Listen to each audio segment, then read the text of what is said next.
Merci d'avoir choisi le Morning pour vous informer. Plus de 72 heures après l'enlèvement des 3 adolescents en Cisjordanie, eh bien Israël reste ce matin encore sur le pied de guerre pour les retrouver. On va en parler longuement dans cette édition. On démarre tout de suite par les grands titres à la une de la presse arabe et israélienne.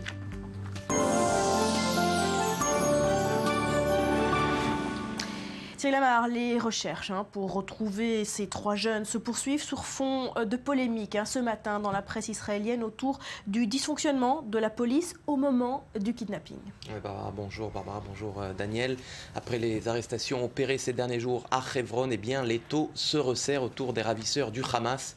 C'est le titre choisi ce matin par nos confrères du journal de gauche Haaretz.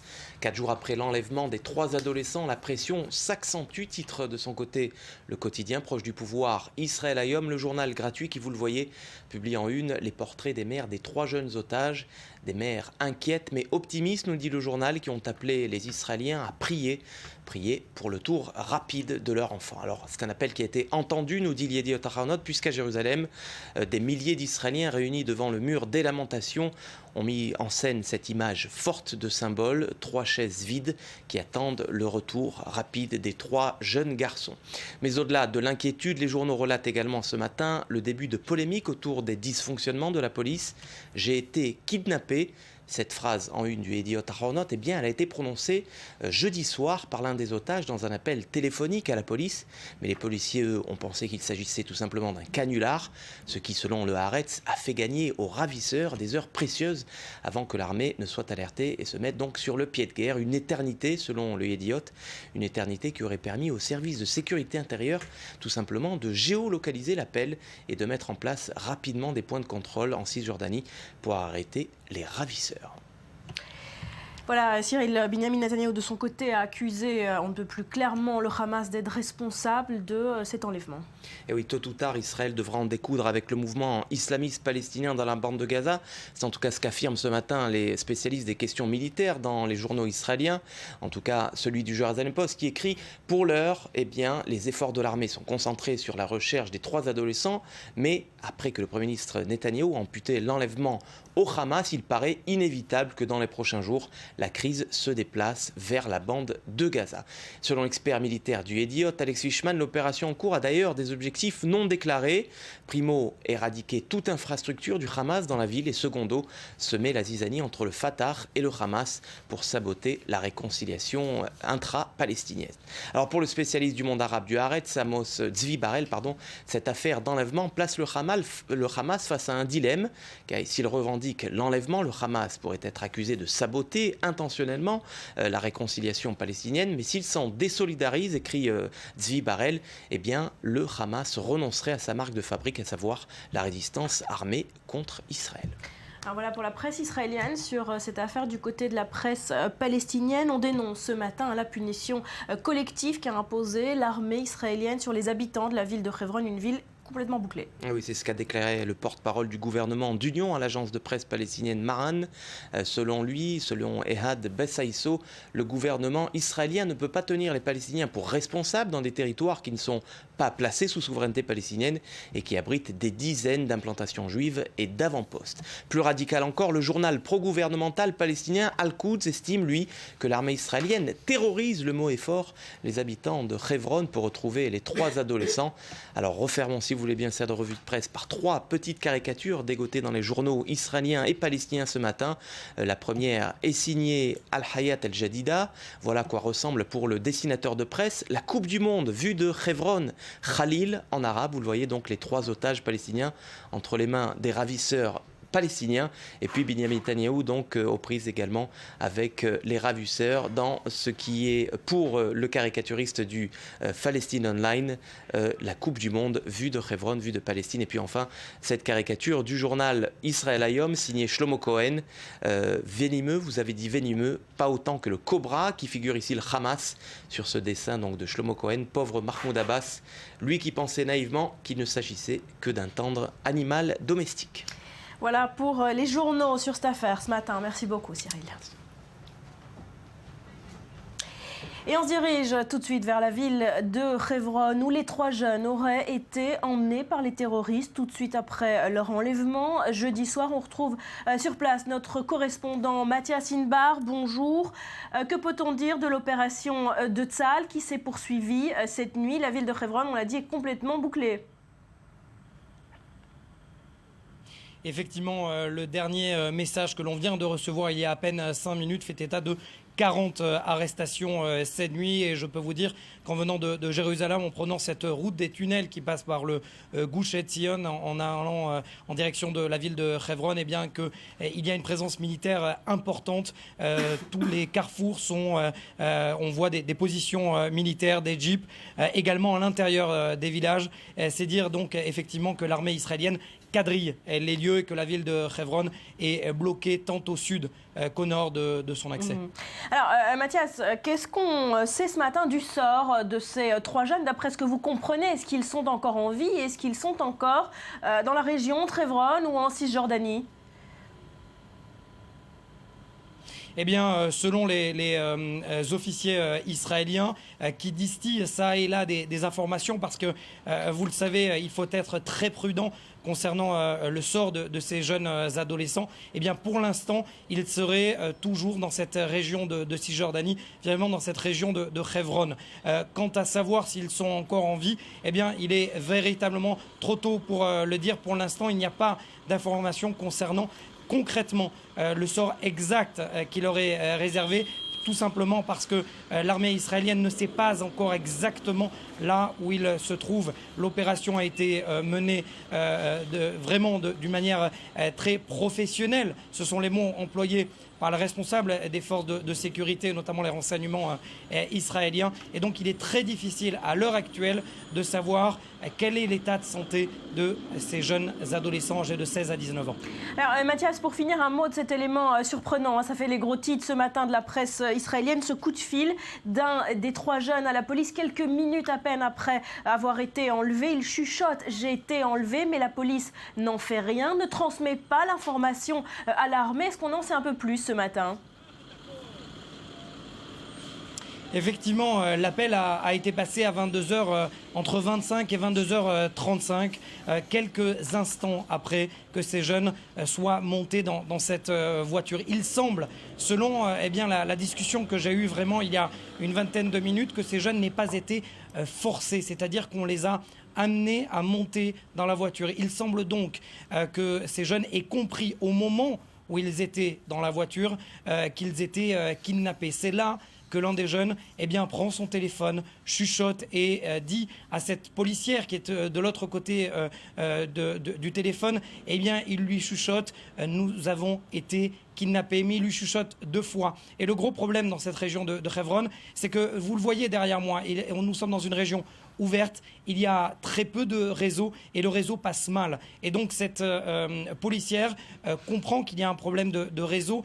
Ces paroles-là ne sont pas claires au moment où ce jeune-là lui dit: nous avons été kidnappés, et elle en réfère à ses supérieurs hiérarchiques. Eux pensent que c'est un canular. Et donc c'est bien plus tard, c'est aux alentours de 1h30 du matin, lorsque le responsable de l'école talmudique dans laquelle ces jeunes étudient reçoit l'appel d'un 2e père, que les policiers comprennent qu'il s'agit là d'un enlèvement, que c'est beaucoup plus sérieux, et donc commence à opérer sur le terrain. Le responsable de la police, qui revient d'un voyage de travail aux États-Unis, Danino, a déclaré que pour l'instant l'heure n'était pas aux accusations concernant la police, et il va falloir attendre d'abord, trouver ces jeunes enfants et ensuite tirer les conclusions.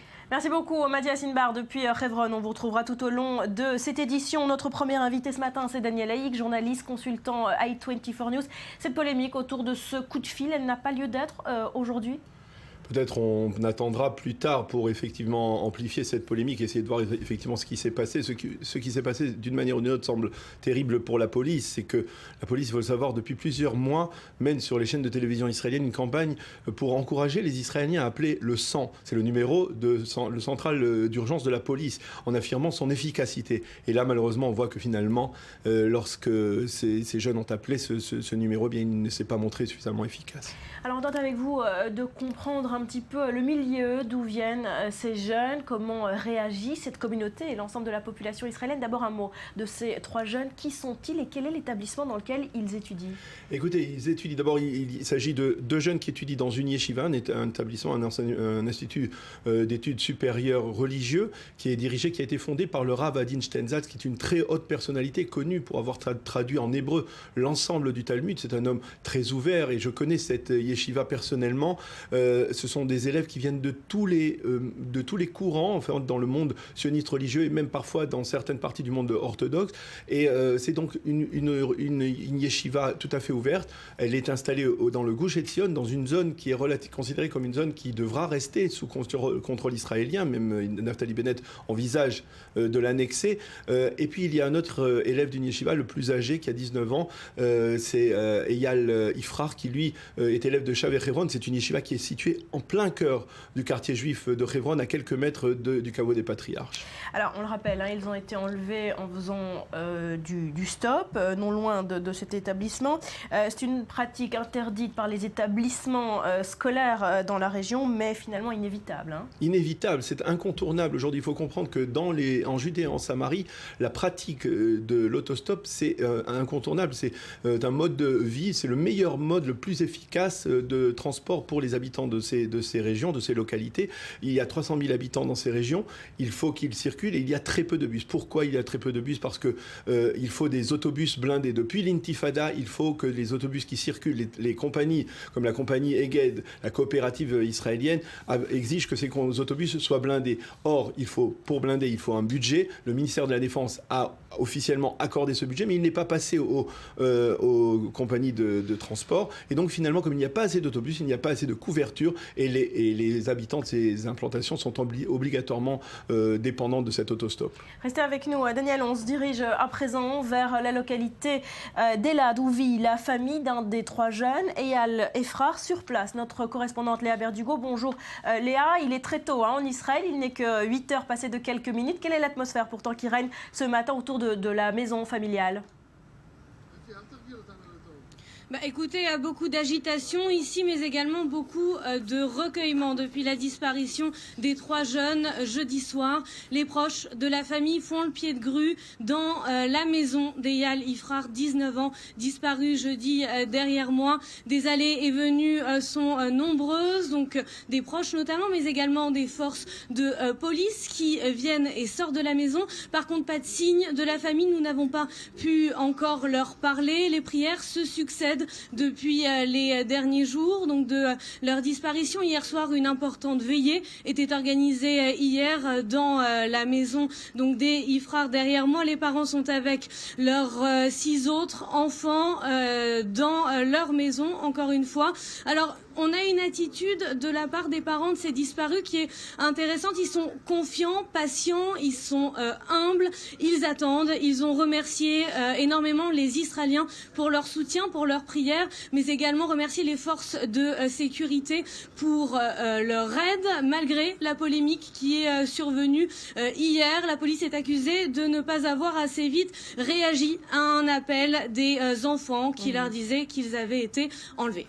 Merci Léa Berdugo depuis la localité d'Elad. On vous retrouvera évidemment aussi tout au long de notre édition. Alors Daniel, un mot du comportement de ces familles. Le mot que tout le monde souligne, c'est la dignité. La dignité, le recueillement, la ferveur aussi et la foi, l'intime conviction que finalement tout se terminera bien. Il y a beaucoup de émouna, beaucoup de foi, c'est un terme qui revient beaucoup dans cette communauté. On parle beaucoup de communauté dans ces 3 localités où vivent les familles des 3 jeunes. On parle beaucoup de communauté, ce sont des communautés extrêmement serrées, extrêmement solidaires. Il y a une forme de solidarité extrêmement impressionnante au sein de ces communautés. On a vu ces femmes hier, 2 des mères qui sont exprimées devant les médias. Certains ont eu l'impression que finalement elles étaient déconnectées de la réalité parce qu'elles souriaient ou parce qu'elles étaient extrêmement dignes, elles ne s'étaient pas effondrées en pleurs.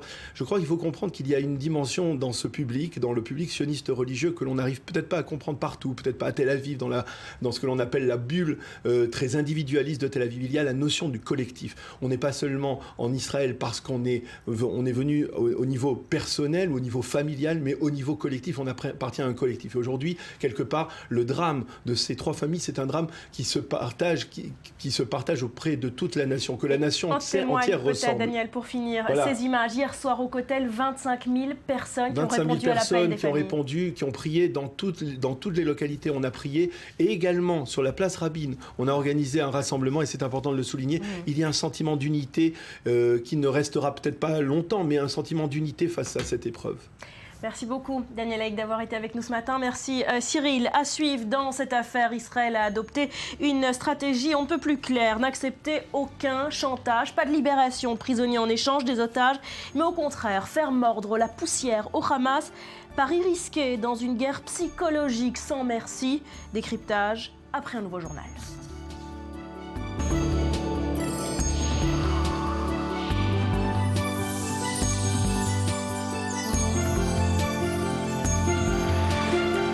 Plus de 72 heures après l'enlèvement des 3 adolescents en Cisjordanie, eh bien Israël reste ce matin encore sur le pied de guerre pour les ramener à la maison. L'opération des forces de sécurité a désormais un nom, ramener nos frères. Cette nuit, Tsahal est largement intervenu en Cisjordanie, dans la région de Hebron, où elle a arrêté plus de 40 terroristes affiliés au Hamas. Alors on va parler des enjeux de cette opération, mais également de cette affaire avec vous, Ali Waqued, journaliste indépendant, spécialiste du monde arabe. Bonjour, merci d'être avec nous. Et avec vous, Jacques Neria, ancien officier des renseignements israéliens. Merci à vous également. Ali, est-ce qu'ils sont encore en Cisjordanie, ces 3 jeunes ? Bon, si j'avais la réponse, je ne serais pas là à mon avis. Mais je n'accepte pas ce que vous avez dit, que 40 terroristes ont été arrêtés. Il y avait pas mal de membres de famille, des proches des terroristes ou des militants du Hamas qui ont été arrêtés dans le cadre de cette campagne. Mais, à mon avis, il y a une personnalité qui a été arrêtée cette nuit, ce qui signifie que c'est une campagne qui n'est pas seulement d'ordre militaire, mais essentiellement politique. Le chef du Parlement palestinien, Aziz Douek, a été arrêté à Hebron dans le cadre de l'accord de la réconciliation palestinienne entre Fatah et Hamas. Les deux côtés ont décidé de réactiver le Parlement et l'activité du Conseil législatif palestinien. L'arrestation de M. Douek signifie que Israël a neutralisé cet accord entre les deux côtés. Hamas ne fait pas partie du gouvernement. Au cadre de l'accord, il devait réactiver le Parlement, et donc l'arrestation de Aziz Douek est un obstacle immense devant la réconciliation. Reste à voir. Israël a profité de cette affaire et de cette vaste opération en Cisjordanie pour mettre à mal le Hamas, pour l'empêcher d'agir politiquement ? Pour empêcher d'agir politiquement, pour essayer de freiner la réconciliation palestinienne, Hamas attendait tout le temps 2 choses.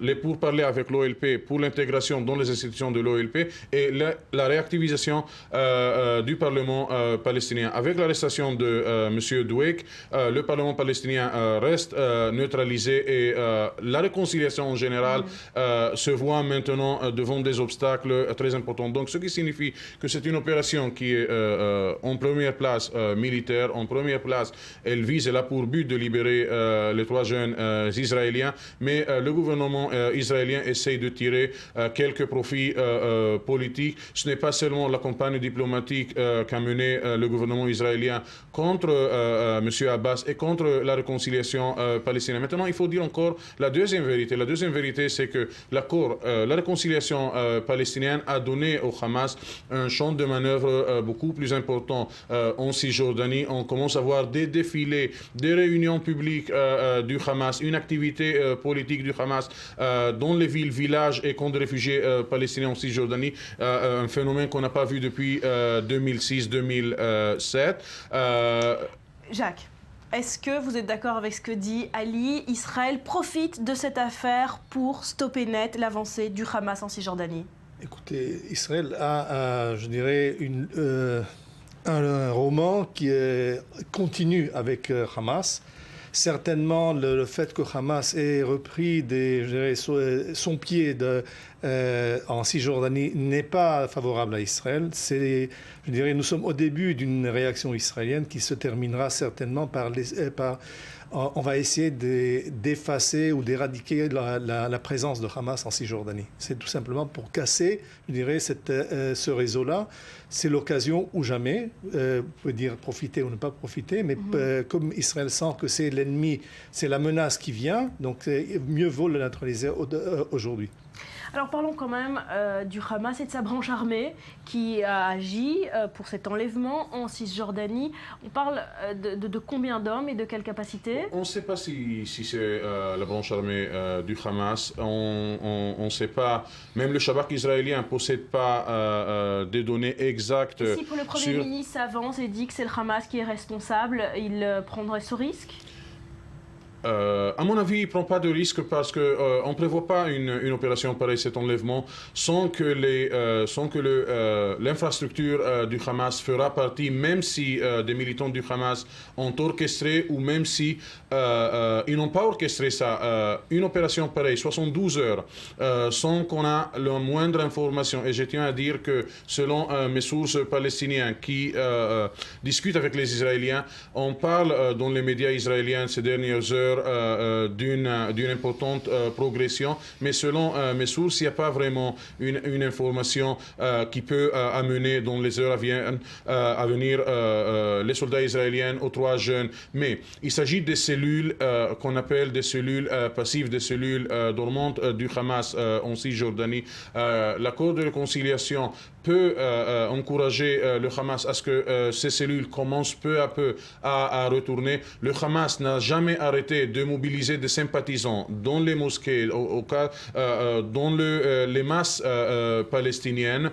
Maintenant, on estime qu'il s'agit de quelques centaines de personnes, pas toutes mêlées dans l'activité directe, dans l'activité armée directe du Hamas, mais le moment où l'autorité palestinienne lâche la main, à mon avis, on verra le Hamas comme il était avant 2006. Il ne faut pas oublier, depuis 2006, c'est Israël avec les services de sécurité de l'autorité palestinienne. Il y a quelques dizaines, selon Hamas, quelques centaines de militants du Hamas qui sont dans les prisons palestiniennes, dans les prisons de l'autorité palestinienne qui, pour des raisons préventives, le tiennent en prison depuis 2006-2007.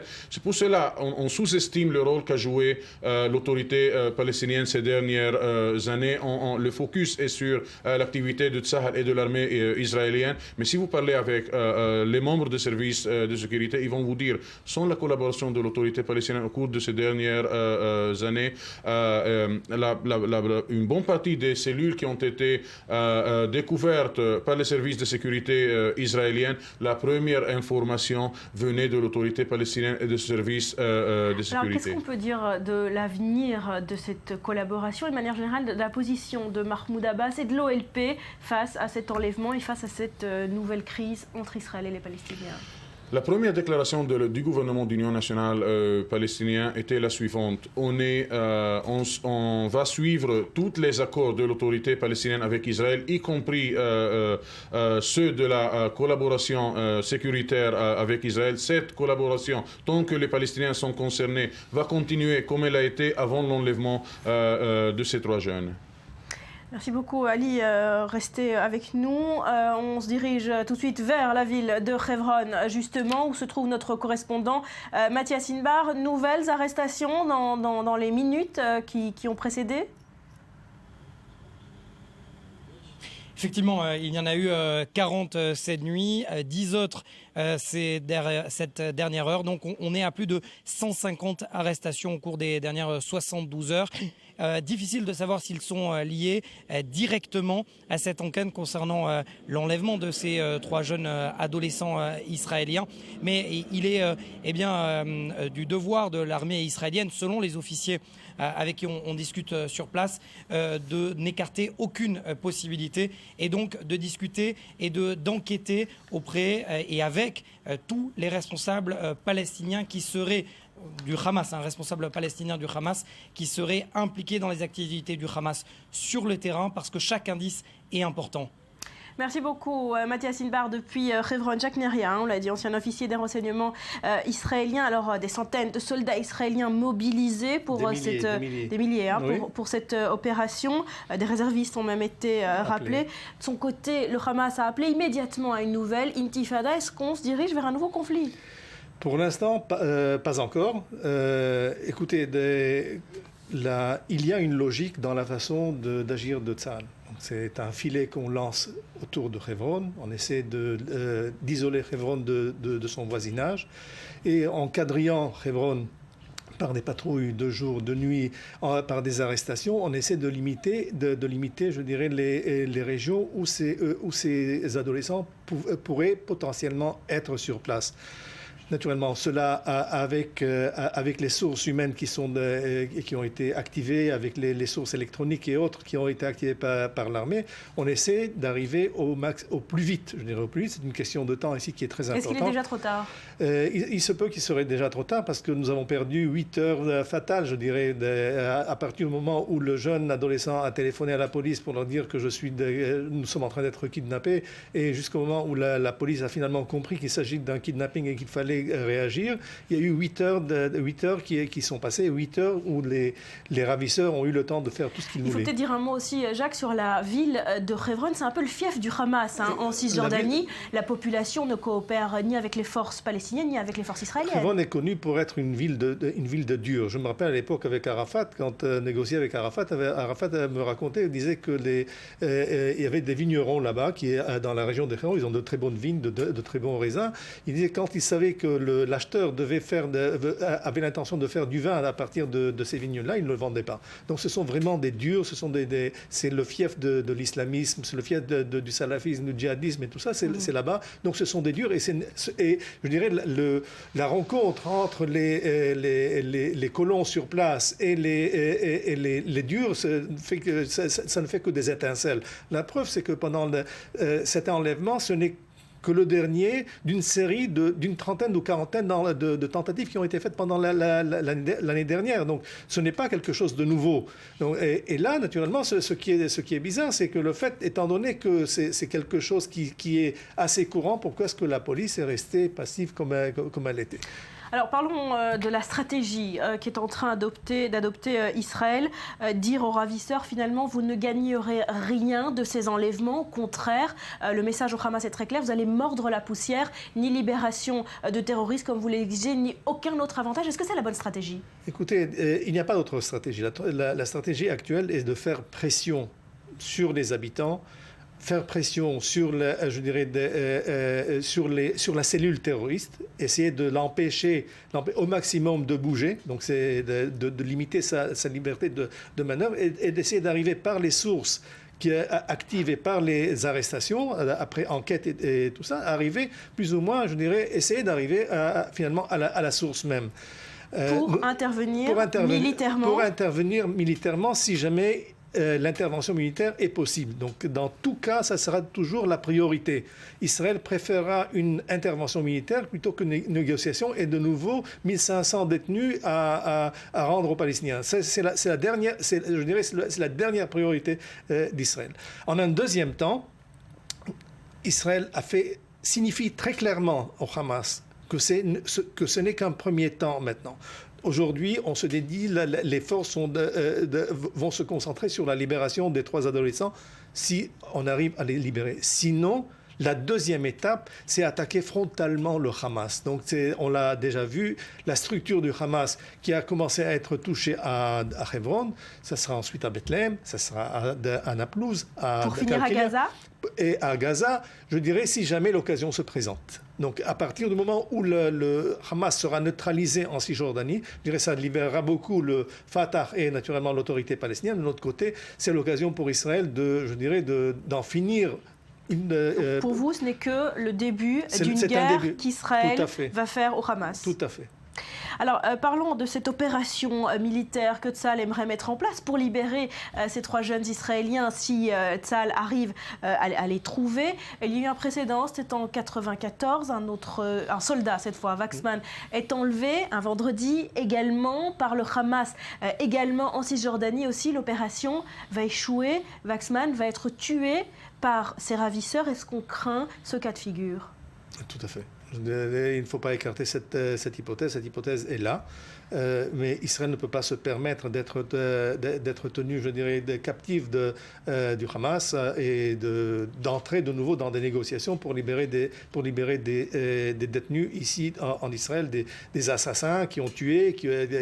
Donc pour vous, Israël va risquer à Israël nouveau risquera ce genre toujours. d'opération. C'est un choix. C'est un choix volontaire d'Israël. C'est comme ça que nous survivons dans cette région-là. C'est une fois que nous pensons que nous ne pouvons pas intervenir militairement, il faut qu'on rende nos armes et on dit OK, on va plier bagages.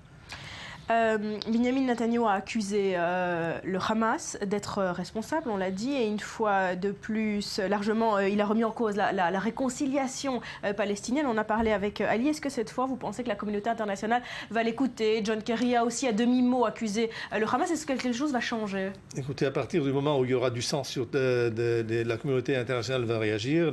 Une fois qu'on commencera à entrer dans les camps de réfugiés pour prendre de là-bas les leaders du Hamas, je dirais que là, les Européens vont se réveiller pour dire de nouveau... Pour condamner Israël. Là, Israël, de nouveau, se livre à un barbarisme. Naturellement, rien à comparer avec ce qui se passe aujourd'hui en Irak, avec les 1750 soldats tués sommairement par les djihadistes. Mais là, naturellement, c'est l'occasion ou jamais de condamner de nouveau Israël, de dire, écoutez, le processus de paix est responsable. Mais pas pour condamner le Hamas. Mais pas pour le Hamas. C'est légitime de conduire une guerre contre Israël, c'est légitime. Au lieu de négocier, au lieu de reconnaître Israël, de reconnaître l'État hébreu, de dire OK, vous avez le droit de vivre sur place, de coexister, nous sommes prêts à coexister. Merci beaucoup, Jack Neria, d'avoir été avec nous. À suivre, Israël se mobilise pour amener ses garçons à la maison. La campagne virale Bring Back Our Boys, ça fait le tour du web en quelques heures. On y revient après un nouveau journal.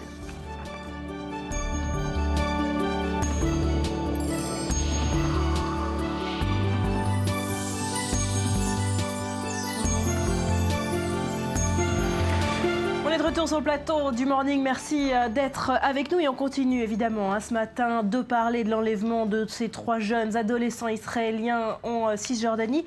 Et depuis la diffusion de l'information et la levée de la censure militaire vendredi en fin d'après-midi, eh bien, les médias israéliens ont totalement bouleversé leur grille de programme. L'événement est évidemment couvert dans le pays de façon intensive. Explication en images.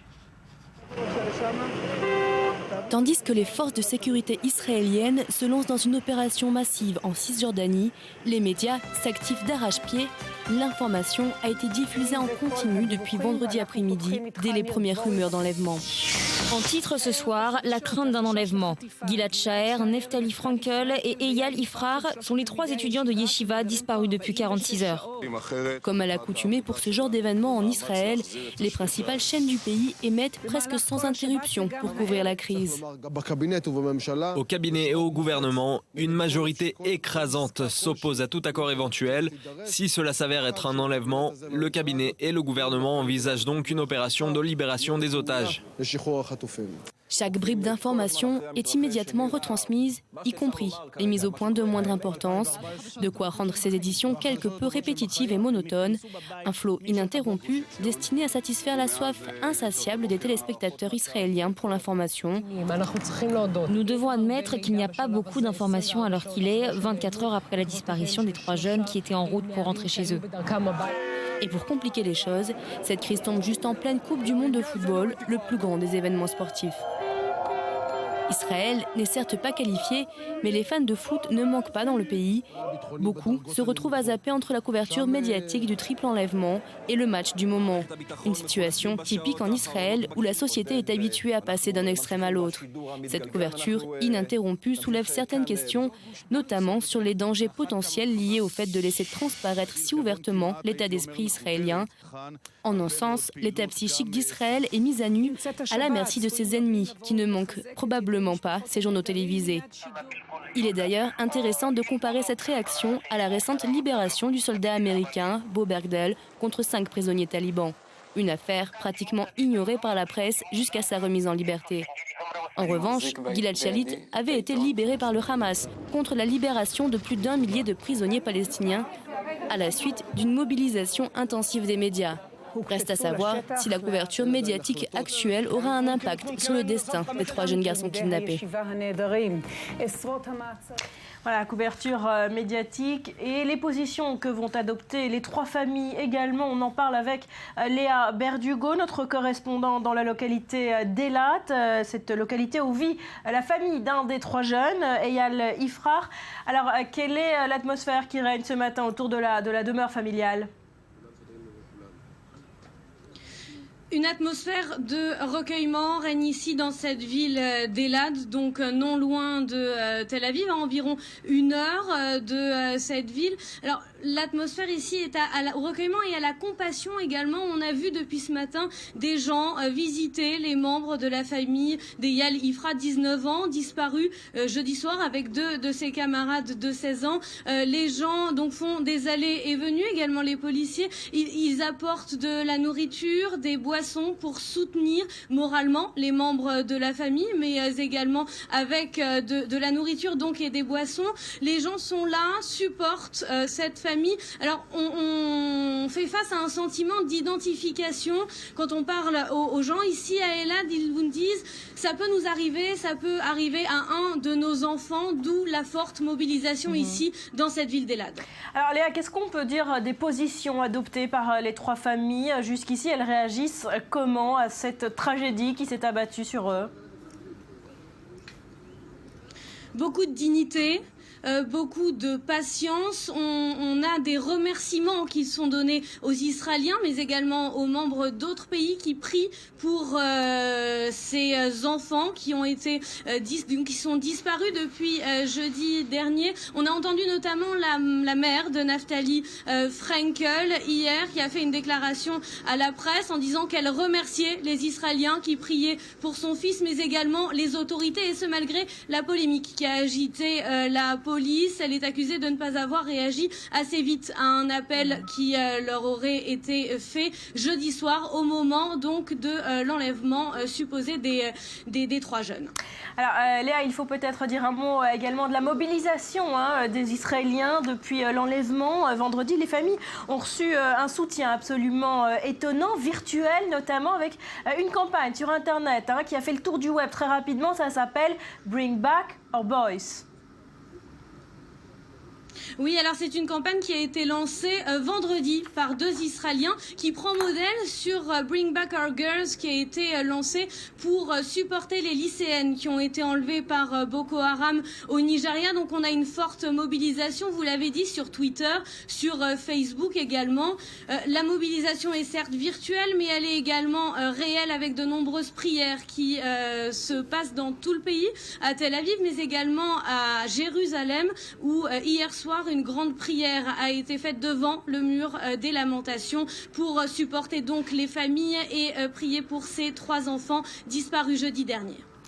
Léa Berdugo dans la localité d'Eilat, merci beaucoup d'avoir été avec nous ce matin.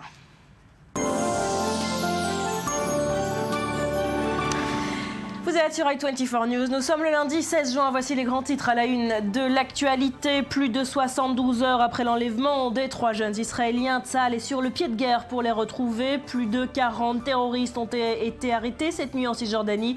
Parmi eux, 2 membres du Hamas qui pourraient être directement liés à l'enlèvement.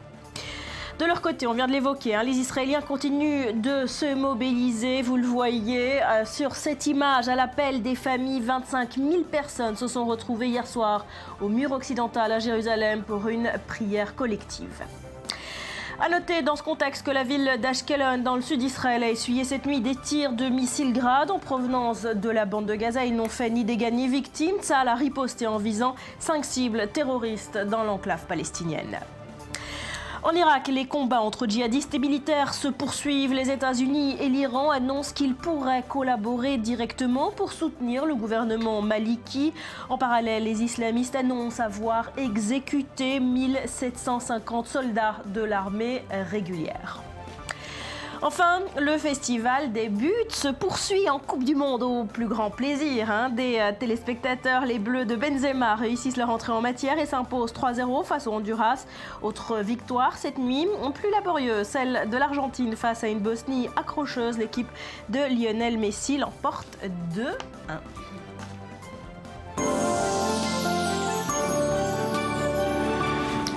L'actu internationale à présent, quelques clics avec vous. Betsabe Salem, bonjour. Bonjour Barbara. Et on commence ce matin par la crise en Irak. L'Irak, oui, qui embrase le Moyen-Orient. Regardez la une du Wall Street Journal, version papier ce matin. Les extrémistes continuent leur percée en Irak, nous explique le quotidien, avec cette illustration des djihadistes, l'arme pointée sur des soldats irakiens en civil.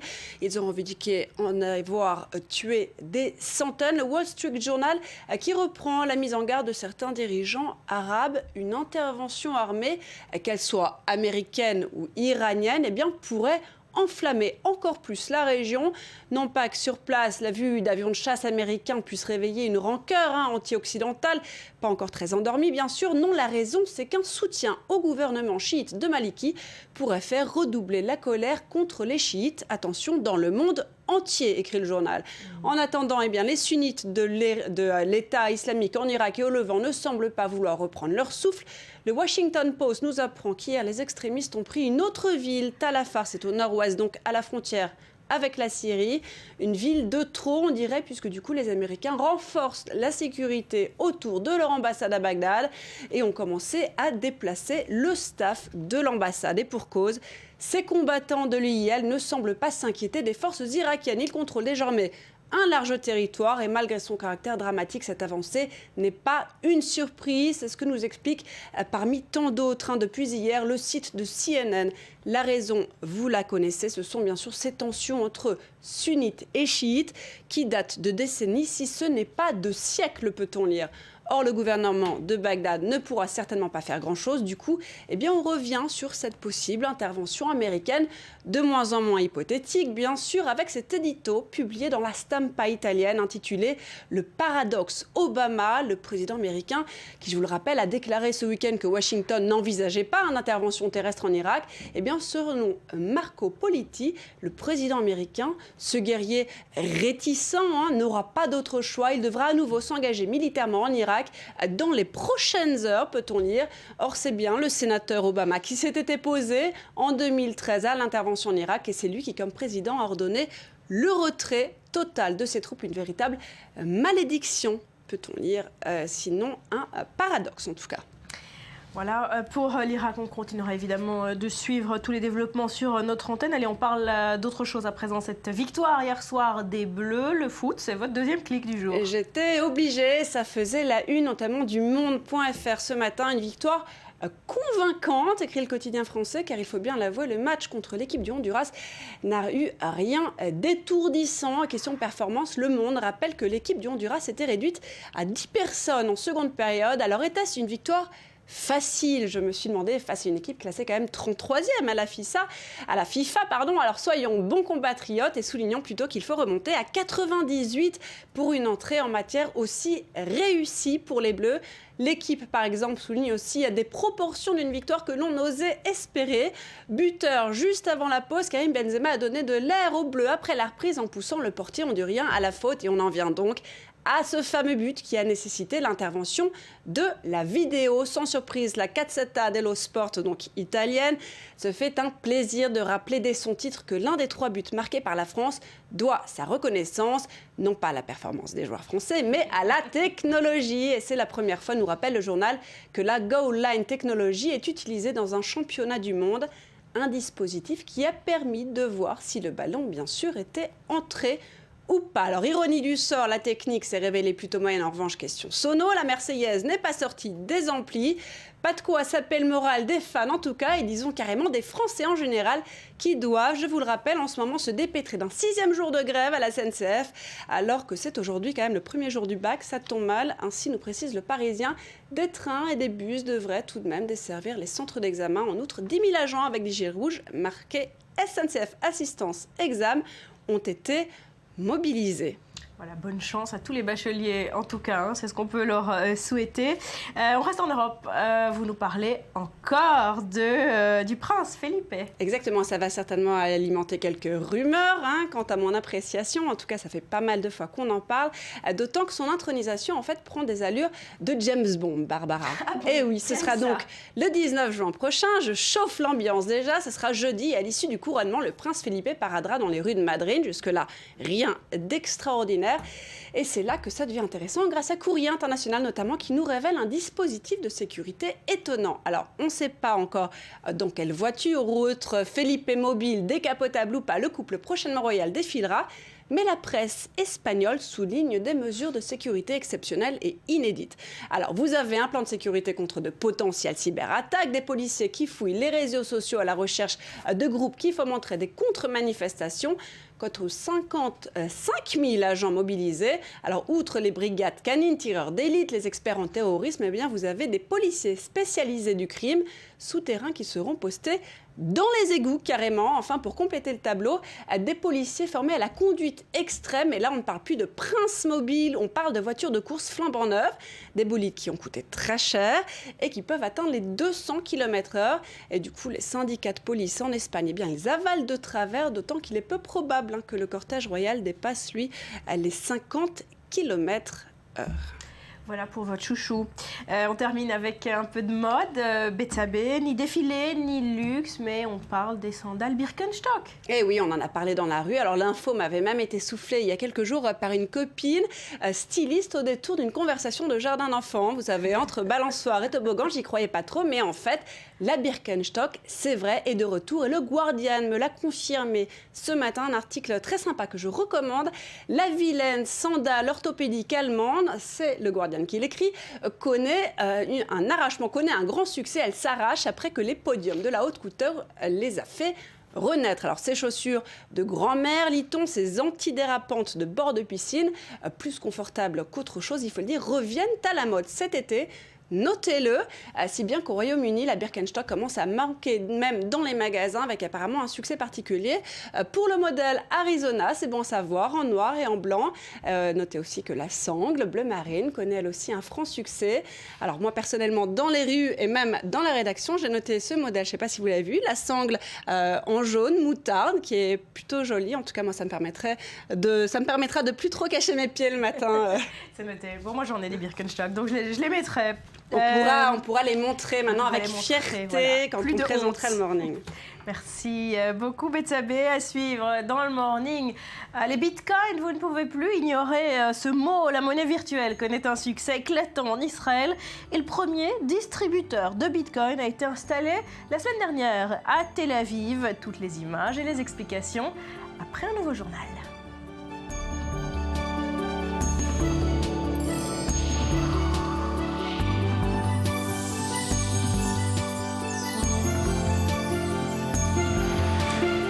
Retour sur le plateau du Morning. Merci d'être avec nous ce matin. On continue évidemment de s'informer en temps réel de l'opération qu'est en train de mener Tsahal en Cisjordanie. 4e jour de l'opération baptisée Ramenons nos frères. On retrouve sur place à Hebron notre correspondant Mathias Inbar. Mathias, rebonjour. Alors 4 jours après les faits, après l'enlèvement dans les rangs des renseignements et de l'armée israélienne, on commence à comprendre de quelle trempe sont ces terroristes qui ont opéré jeudi soir.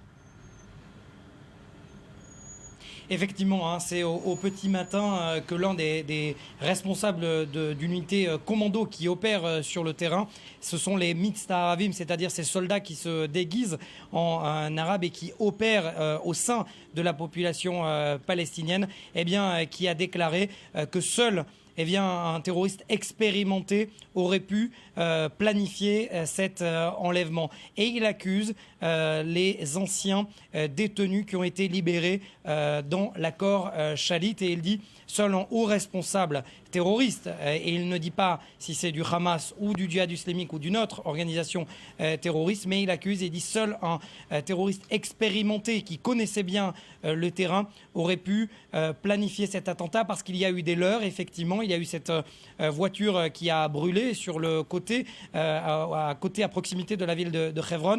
Et la question se pose effectivement ce matin de savoir si ce terroriste-là a planifié cet attentat, eh bien, en dehors du radar des services de sécurité israéliens. Eh bien, comment ces services de sécurité israéliens vont pouvoir localiser aussi rapidement ces jeunes? C'est la question qui se pose ce matin. Alors, la question qui se pose est que fait l'armée pour les retrouver? Où en est l'opération de Tzahal? Est-ce qu'on peut dire que l'armée israélienne a décidé d'en découdre complètement avec le Hamas en Cisjordanie? Vous savez, Barbara, l'armée agit en fonction de ce que les politiques auront décidé. Et une information, une déclaration ce matin de Yaakov Peri, qui est du parti Yesh Atid, ancien chef justement du Shin Bet, ses services de sécurité intérieure, qui appelle Abou Mazen à immédiatement prendre ses distances avec le Hamas. Et sur le terrain, effectivement, l'armée israélienne pourrait en découdre avec le Hamas et tenter d'enrayer une nouvelle montée en force du Hamas depuis que le cabinet d'union palestinien entend réunir le Fatah et le Hamas. C'est une force qui n'existait plus, en tout cas qui était quasiment clandestine depuis quelques années. On le sait, des membres du Hamas sont emprisonnés toujours dans les geôles du Fatah en Cisjordanie et notamment dans ces villes de Hebron. Et l'arrestation d'un haut responsable, en l'occurrence du chef du Parlement,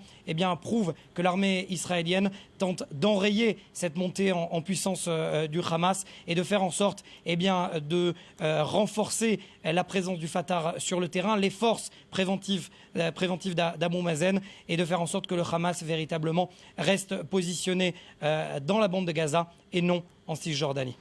Merci beaucoup Mathias Inbar. Vous nous tenez évidemment au courant tout au long de la journée de l'évolution de cette opération de Tzahal qui en est à son 4e jour maintenant.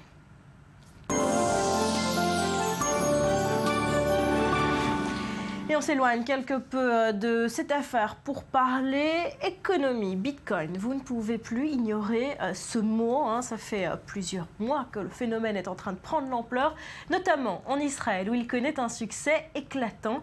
Yohan, le premier distributeur de Bitcoin a été installé à Tel Aviv, ça y est. Exactement. Alors ça se passe sur la rue Yavne, juste à côté du boulevard Rothschild, donc en plein centre-ville. Le distributeur a été inauguré mercredi dernier par l'agence de courtier israélienne Bitbox, qui est à l'origine de ce projet, et qui nous a annoncé dans un communiqué de presse son intention d'en ouvrir d'autres dans les mois à venir. Alors Nimrod Gruber, le directeur de l'agence, nous dit qu'il s'agit du premier lancement de distributeurs de bitcoins au Moyen-Orient, pas seulement en Israël, et qu'il permettra l'achat et la vente donc de bitcoins 24 heures sur 24. Alors les bitcoins, on en a beaucoup parlé, vous l'avez dit, peut-être qu'un léger rappel s'impose étant donné que ce n'est pas finalement si simple à comprendre. Alors en fait, c'est une monnaie virtuelle universelle créée en 2009. C'est un système monétaire autonome qui n'a pas besoin de banque pour traiter une transaction, ni d'une banque centrale pour créer de nouveaux bitcoins. Le système étant géré par une communauté d'utilisateurs. Et on parle de monnaie tout simplement parce que, comme n'importe quelle autre monnaie, il représente une unité de mesure pour la valeur d'un bien. Il permet les transactions commerciales et peut être stocké pour être utilisé dans le futur. Même si, rappelons-le quand même, c'est très important, le Bitcoin n'a pas de cours légal, c'est-à-dire qu'il n'est assorti d'aucune garantie de remboursement à valeur et que personne n'est obligé de les accepter. C'est-à-dire qu'on n'est pas obligé d'accepter les paiements en Bitcoins. Mais il a un cours et en fait, ce qu'on retire de ce distributeur, ce sont des shekels. Non. Alors, vous pouvez transformer vos bitcoins en shekels, vous pouvez acheter avec des shekels des bitcoins à partir de ce distributeur qui est très sécurisé avec tout un tas de procédures liées à vos empreintes digitales, etc. Ça présente beaucoup d'avantages et d'inconvénients. Ce que je vous propose, c'est de regarder tout de suite en vidéo les principaux avantages de cette monnaie virtuelle. What is Bitcoin? Bitcoin is the first decentralized digital currency. Bitcoins are digital coins you can send through the internet. Compared to other alternatives, Bitcoins have a number of advantages. Bitcoins are transferred directly from person to person via the net, without going through a bank or clearinghouse. This means that the fees are much lower, you can use them in every country, your account cannot be frozen, and there are no prerequisites or arbitrary limits. Donc voilà pour les avantages. Il y en a pas mal, c'est quand même des avantages assez forts, notamment les frais de transaction qui sont extrêmement réduits comparé à n'importe quel autre système, Visa, PayPal ou ce que vous voulez. Par contre, c'est très important de garder en tête que le risque principal de l'utilisation de cette monnaie réside quand même dans son extrême volatilité. Juste pour rappel, à leur lancement donc en 2009, un bitcoin était estimé à moins $1. Novembre dernier, on a dépassé les $1000 pour le Bitcoin. Aujourd'hui, on est à peu près à $500. Je dis à peu près parce que ça change vraiment toutes les heures. Donc extrême volatilité, vous pouvez gagner énormément d'argent très rapidement, mais en perdre aussi énormément tout aussi vite. Alors pour qu'on comprenne la praticité de ce Bitcoin, est-ce qu'on peut vraiment payer à la caisse d'un magasin, par exemple, avec Bitcoin ou faire ses achats sur Internet avec des Bitcoins? Alors de plus en plus, il y a de plus en plus d'entreprises qui commencent à les accepter, c'est doucement, ça va doucement. En tout cas, le 11 juin dernier, le site internet Expedia, donc le grand site, le grand voyagiste, a annoncé qu'il était désormais possible de payer sa réservation d'hôtel sur son site directement avec des Bitcoins. Expedia devient ainsi la première société de voyage majeure à accepter les paiements en Bitcoin, c'est quelque chose d'assez gros. Et le site internet nous dit également que dans un second temps, il sera également possible de réserver les billets d'avion, en tout cas tous les services proposés par ce site internet, au même titre que n'importe quelle autre option de paiement aujourd'hui disponible. Voilà, Amazon même, pour s'y mettre. Exactement. C'est les rumeurs qui courent. Exactement. Et alors il faut savoir qu'à chaque fois fois qu'une rumeur comme ça est lancée ou qu'une information est donnée, le cours du Bitcoin s'envole complètement dans les heures qui suivent. C'est pour ça que c'est plus tellement un bon investissement aujourd'hui, c'est trop cher déjà. Eh ben, je sais pas, c'est trop cher ou pas. On a dépassé les $1000 en novembre, aujourd'hui on a $500. C'est quand même cher. C'est sûr que si vous en avez acheté en novembre et qu'aujourd'hui vous voulez les revendre, c'est un peu compliqué. Par contre, on a acheté aujourd'hui, peut-être que voilà. En tout cas, le pari est très risqué. Alors on y croit ou on n'y croit pas? Ah bah on y croit pas. Toute la question est là. Est-ce que c'est une bulle spéculative ou est-ce que c'est la monnaie du futur? Parce qu'avec son côté virtuel et complètement déconnecté, décentralisé, lui donne un aspect très moderne. À côté de ça, surtout, et quoi, social, ouais. voilà, on a l'impression que c'est la monnaie du futur. À côté de ça, c'est quelque chose de très archaïque, puisqu'en fait, se détacher de toute institution réglementée, c'est ce qui se passait au début avec le troc et avec les premières monnaies. Donc voilà, le risque est à prendre ou pas. J'en laisse chacun mettre. En tout cas, on a plusieurs exemples. L'exemple d'un Norvégien qui avait acheté beaucoup de bitcoins au début, donc pour moins $1, qui 4 ans plus tard a pu s'acheter un appartement. Ça, c'est le bon exemple. Le mauvais exemple, là, ça fonctionne, c'est l'Anglais de 28 ans qui malencontreusement a jeté un disque dur en faisant du ménage dans son appartement avec 7500 bitcoins, qui aujourd'hui, donc 7500 bitcoins à $500, valent à peu près 4 millions $. Disque dur passé à la décharge. Il a passé des heures à la décharge. Il n'a jamais retrouvé ses 4 millions $. Le cauchemar, voilà, il aurait pu faire un bel exit. Voilà, en tout cas, pour nos téléspectateurs français ou touristes à Paris prochainement, il faut savoir que depuis le mois dernier a ouvert à Paris, rue du Caire, donc dans le 2e arrondissement, la Maison du Bitcoin, un espace de 200 mètres carrés dédié à la démocratisation, l'explication de cette monnaie virtuelle avec un incubateur pour les entrepreneurs, voilà, tout un tas de services. Qui est derrière cette initiative? Alors, qui est derrière cette initiative? C'est une société d'application française qui s'appelle Epic Dream, qui a voulu justement aider les gens, le grand public, à comprendre cette monnaie, savoir comment s'en servir, quels sont les avantages, inconvénients, pour voilà, faire avancer les choses et faire en sorte que tout le monde l'utilise le plus facilement et le plus rapidement possible.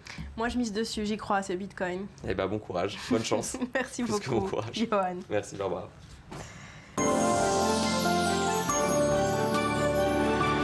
Lundi 16 juin, vous êtes sur i24 News. Merci d'être avec nous ce matin. Voici les grands titres à la une de l'actualité. Plus de 72 heures après l'enlèvement des 3 Israéliens, Tzahal est sur le pied de guerre pour les retrouver. Plus de 40 terroristes ont été arrêtés cette nuit en Cisjordanie. Parmi eux, 2 membres du Hamas qui pourraient être directement liés à l'enlèvement. De leur côté, les Israéliens continuent de se mobiliser. Vous le voyez sur ces images impressionnantes à l'appel des familles. 25 000 personnes se sont retrouvées hier soir à Jérusalem, au mur occidental, pour une prière collective. A noter dans ce contexte que la ville d'Ashkelon, dans le sud d'Israël, a essuyé cette nuit des tirs de missiles Grad en provenance de la bande de Gaza. On ne déplore ni dégâts ni blessés. Tzahal a riposté en visant 5 cibles terroristes dans l'enclave palestinienne. En Irak, les combats entre djihadistes et militaires se poursuivent. Les États-Unis et l'Iran annoncent qu'ils pourraient collaborer directement pour soutenir le gouvernement maliki. En parallèle, les islamistes annoncent avoir exécuté 1750 soldats de l'armée régulière.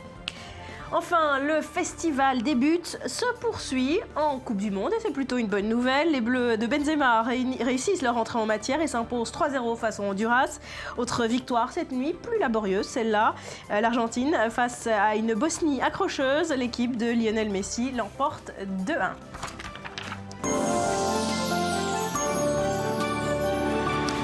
Virginie, on continue de parler foot avec vous, de la bonne humeur et des fans brésiliens en pleine forme. Effectivement, Barbara, je vous apprendrais rien si je vous disais que le Brésil est le pays du foot et ça se ressent encore plus quand la Coupe du Monde se joue à la maison. Alors dès le match d'ouverture, qui on le sait a été remporté par la Seleção devant la Croatie avec un score de 3-1 et un arbitrage très critiqué, les supporters ont montré leur ferveur et leur passion, de quoi prouver au monde que cette qualification de pays du foot n'est pas une rumeur. Voici une vidéo prise par une internaute via sa webcam au cœur de Sao Paulo. Explosion de joie garantie, regardez.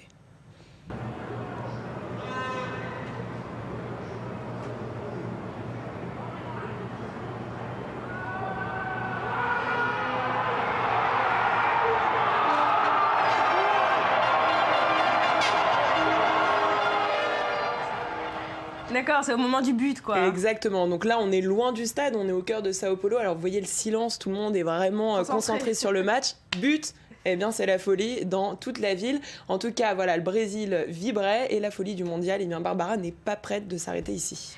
Évidemment, la folie continue. On parle à présent de ce match. Colombie-Grèce, les vainqueurs se sont fait remarquer.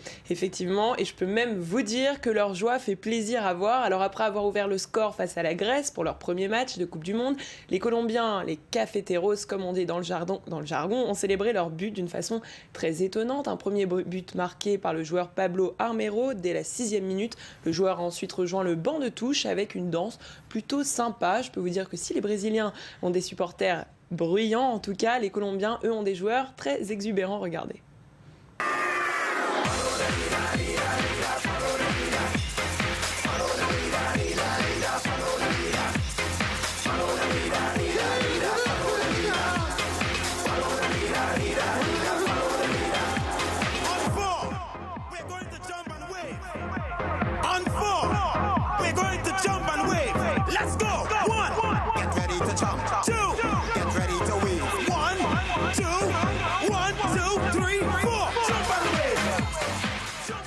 Voilà. J'adore la danse. Voilà, donc là on a eu le droit d'avoir les deux vidéos. Alors dans la première c'était Follow the Leader, c'était juste pour vous montrer qu'effectivement eh bien, les Colombiens n'ont rien inventé avec cette chorégraphie. En tout cas ils se sont bien fait remarquer. Alors danse de choc samedi après-midi, Adidas, le sponsor de Pablo Armero, a profité de cette occasion pour lancer une vidéo et faire le buzz sur internet. Vous allez voir tout de suite ce que ça donne.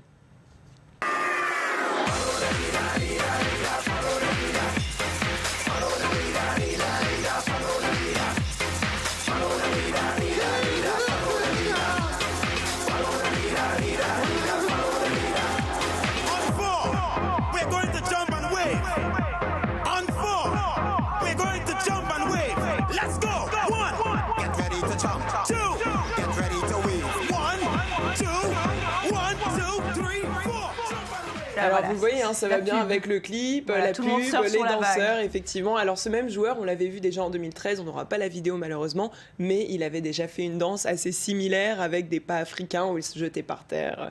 Bref, en tout cas, les Colombiens savent se faire remarquer. Bon, et c'est pas le seul à s'être inspiré de ce clip. Non, c'est pas le seul. Ce matin, je vais vous faire danser, Barbara. Je vous en avais déjà parlé il y a quelques jours. Cristiano Ronaldo, qui jouera ce soir face à l'Allemagne, fait partie de ceux qui aiment montrer leur joie en dansant. Peut-être aura-t-on le droit à une petite danse ce soir. Allez, rien que pour vous faire plaisir, on va regarder I See To Pego avec Cristiano Ronaldo. Nossa, nossa, assim você me mata. Ai, se eu te pego, ai, ai, se eu te pego, vai, delícia, delícia, assim você me mata. Ai, se eu te pego, ai, ai, se eu te pego, hein?